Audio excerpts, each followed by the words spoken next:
Assalamu alaikum wa rahmatullahi wa barakatuh. Welcome back to Shifa Talk. This is M speaking.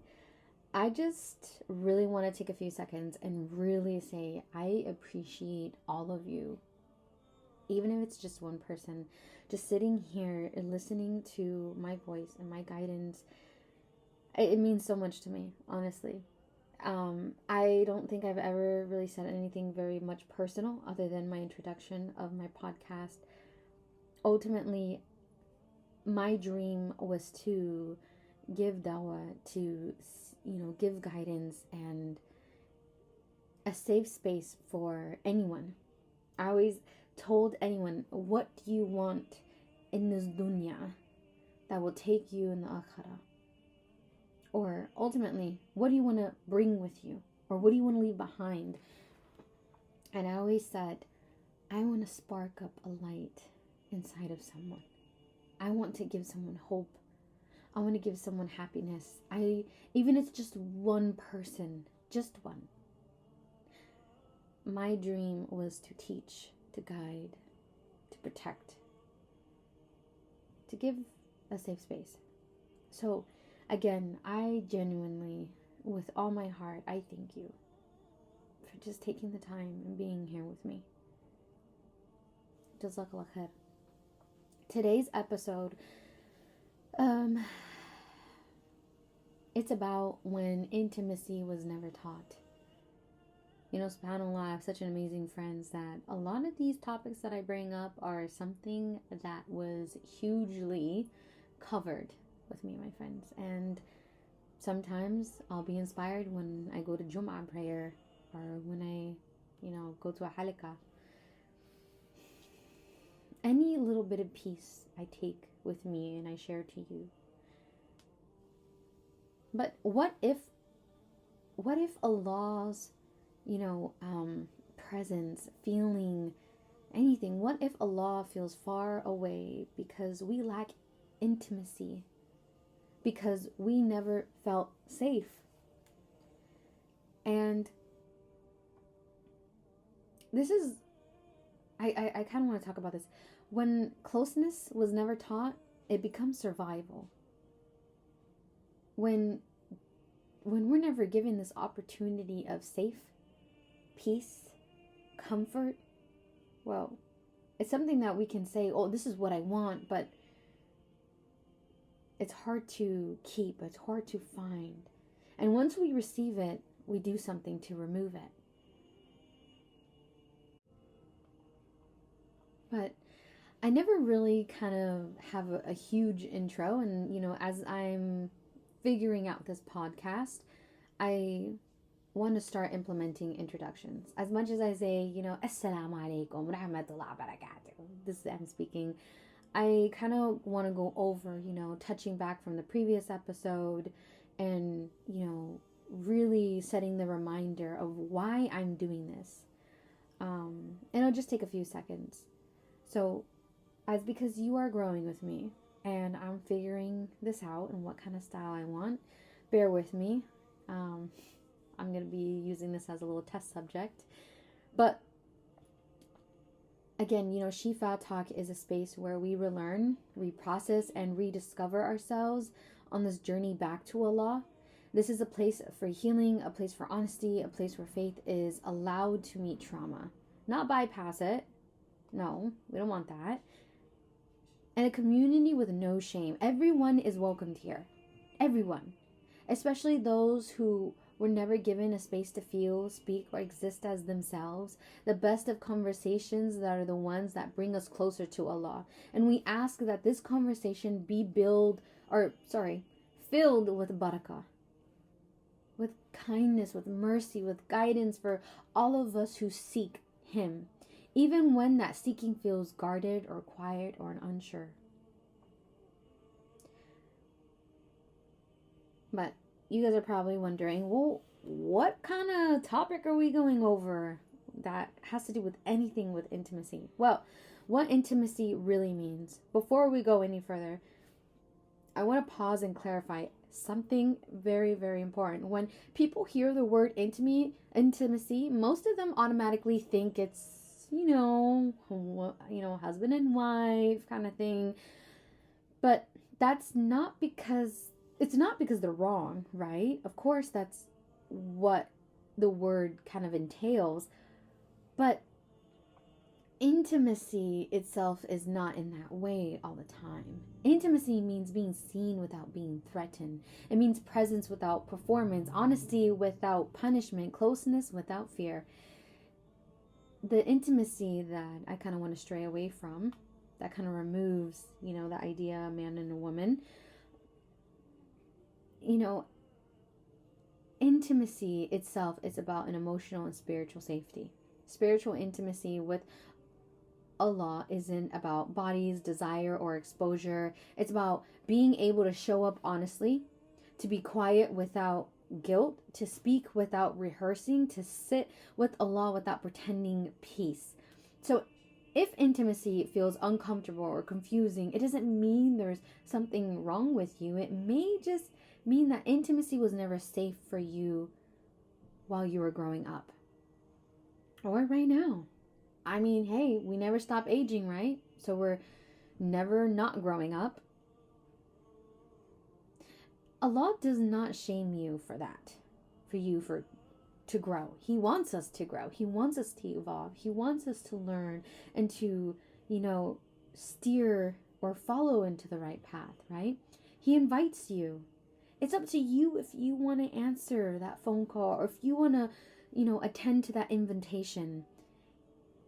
Allah invites you into a kind of closeness rooted in mercy and not pressure. But first and foremost, of course, to move forward, we'll start with Bismillah. I want to take our time today because this episode is not for people who just feel a little distant. This is for people whose entire nervous system learned that closeness is dangerous. Yeah. This is for people who don't just struggle with intimacy, but struggle to stay present the moment intimacy appears. People who shut down mid-conversation, who lose words when emotions surface or rise up, who feel their chest tighten, throat closing, mind going blank, your body feeling cold or numb, and physically can't be here, right? Not because they don't care, but because caring once cost them too much. Right? For many of you listening, trauma didn't come from strangers. It came from family. Yeah. I'm pretty sure, our amus or, khalas, our aunties and uncles are not going to really approve this kind of topic. SubhanAllah, I was at Juma yesterday, and the sheikh was really going in deep. And he said, the aunties and moms and uncles are not going to approve of this, but this is what Allah provided. This is what He made permissible. And it was the topic of, the respecting the parents and, following what you want and all those sort of things. I'm not going to get into that because this is about a different topic. But, subhanAllah, talking about this right now just really reminded me of what the sheikh said during Juma yesterday. So, yeah, a lot of us might not like this topic, right? Because, the word intimacy, kind of thing. Well, maybe, just maybe, you need to be reintroduced and unlearn the word intimacy in such a bad, nasty way rather than something that you need. So, for many of you listening, trauma didn't come from strangers. It came from family, from parents who didn't allow feelings, from homes where emotions were inconvenient or threatening, from environments where silence was safer than honesty, from cultures that valued obedience over understanding, from expectations that told you who to be before you ever had the chance to find out who you really are. You weren't asked how you felt, you were told how to behave. So you learn early. Don't talk too much, don't cry, don't question, don't upset anyone, don't make it harder. You learned that having needs made you a burden. That expressing yourself caused tension. Now, I'm going to say it again because I really want you to hear this. That expression You expressing yourself caused tension. Has anyone ever blamed you? Oh, see, if you wouldn't have said that, you wouldn't have caused drama. And you were just speaking the truth. You were speaking up something that you're like, why are we ignoring this? It's not okay. But you're the problem. You brought it up. Shame on you. That vulnerability created consequences. So you adapted. You became quiet, you became compliant, you became invisible, you became emotionally contained. And no one ever taught you how to come back from that. So here's what people don't explain. When this happens over years and years and years, it doesn't just affect, your emotions. It affects expression. You don't just struggle to talk, you struggle to access what you feel. You don't just avoid conversations, but your body shuts down automatically. Pilot mode. Poof, right there. And people will probably ask you, like, why do you do that? And you're like, I don't know. Well, let me tell you. It's because you never felt safe.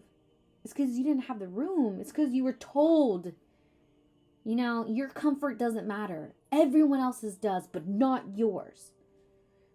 Your mind goes blank, your chest tightens, your breathing changes, your thoughts disappear. This is not you being difficult. This is not you being dramatic. This is not you being emotionally immature. This is trauma stored in your body. Now, think about what relationships require. They require presence. They require responsiveness. They require emotional availability. But what if your body learned that presence leads to pain? What if responsiveness once meant punishment? What if emotional availability meant being misunderstood, dismissed, or controlled? Then intimacy doesn't feel nurturing.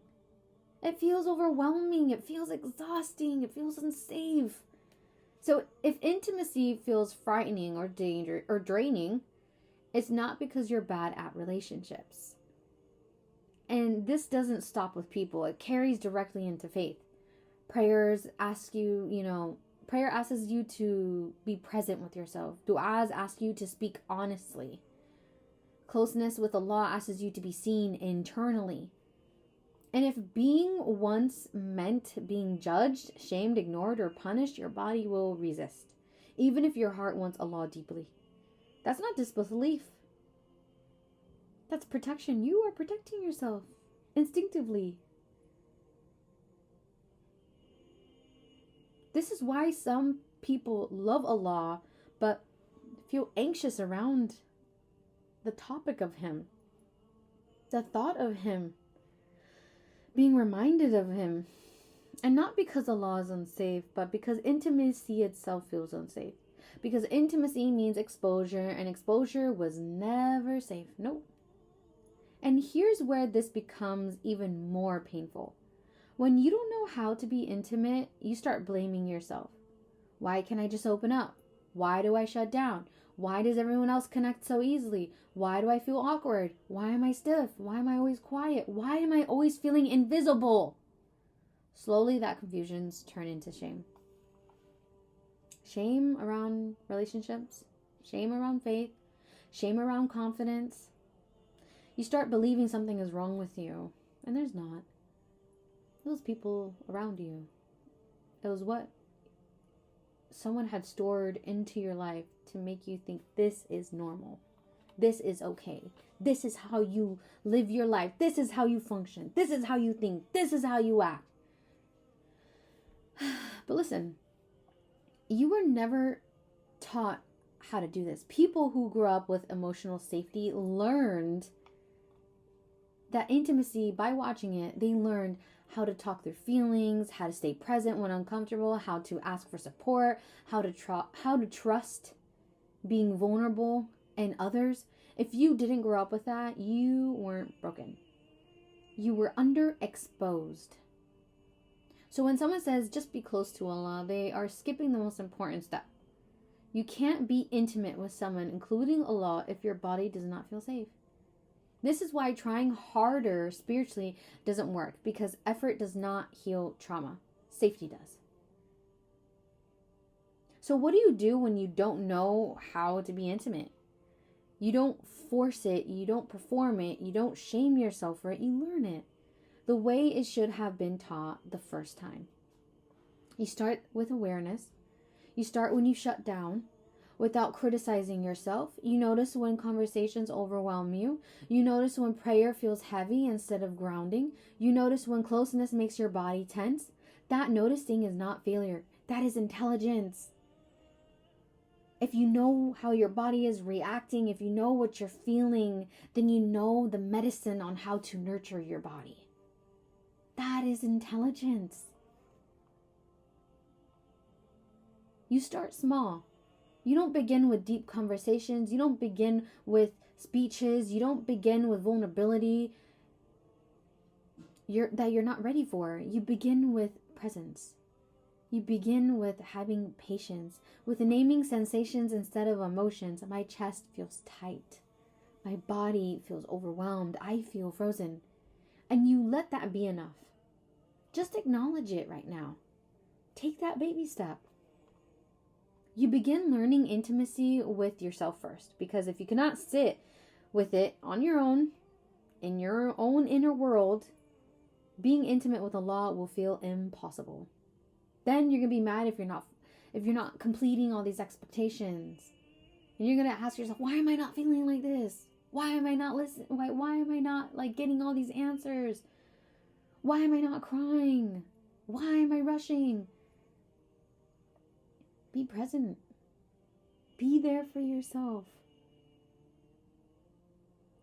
You begin learning intimacy with yourself first, because if you cannot, then your doubts will disrupt you. Self-attunement is not selfish, it's foundational.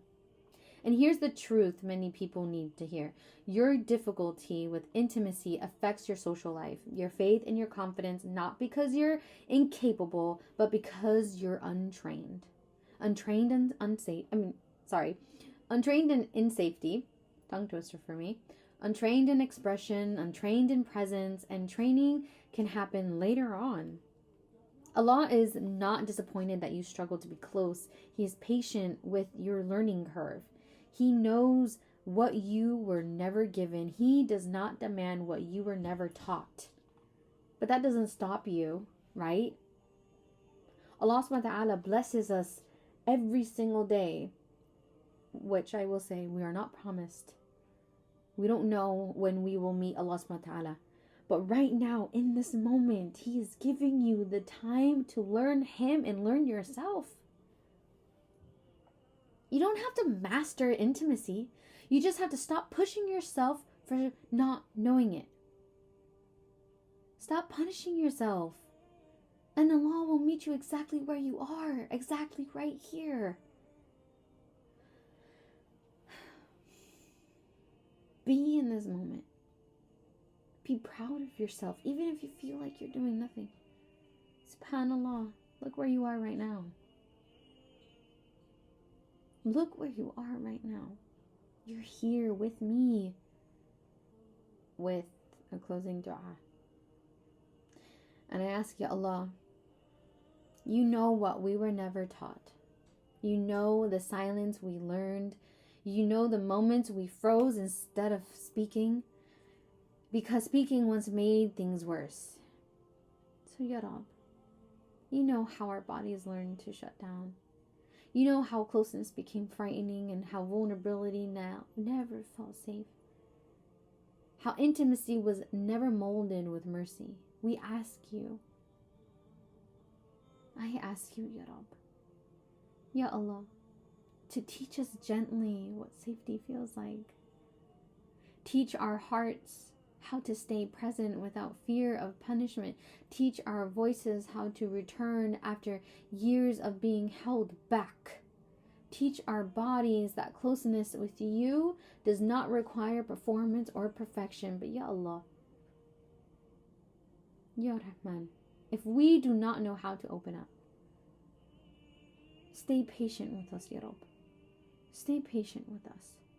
If we go quiet, Ya Allah, stay near anyway. Be here with me, Allah. Allow me to feel your presence, Ya Rab. Ya Allah, do not turn away from us. Heal the places where we learned to disappear, to restore the parts of us that never felt seen.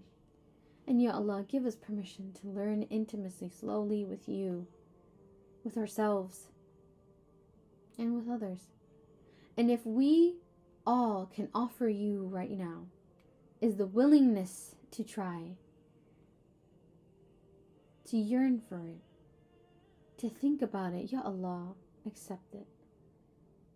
Ya Allah, accept my intention. Ya Allah, accept my will. Ya Allah, accept me even if I make mistakes. Meet us exactly where we are. Teach us where we were never given. And guide us with mercy. Ameen. Jazakallah khair, everyone, again, for being here with me today. I really do appreciate you, and I just hope that all of you are staying safe. I do hope that we continue episodes like this. And if there's any topics that you guys are interested in, please feel free to message me on my Instagram. Ask me or tell me what you would like to hear. My Instagram is Shifa Talk, and inshallah khair, when you reach out to me, I'll be more than happy to respond and talk about it in our podcast. Again, Jazakallah khair, everyone, and may Allah subhanahu wa ta'ala protect you and nurture you and allow your growth to blossom. Ameen. Until next time, I'll see you guys soon. Inshallah khair. Assalamu alaikum wa rahmatullahi wa barakatuh.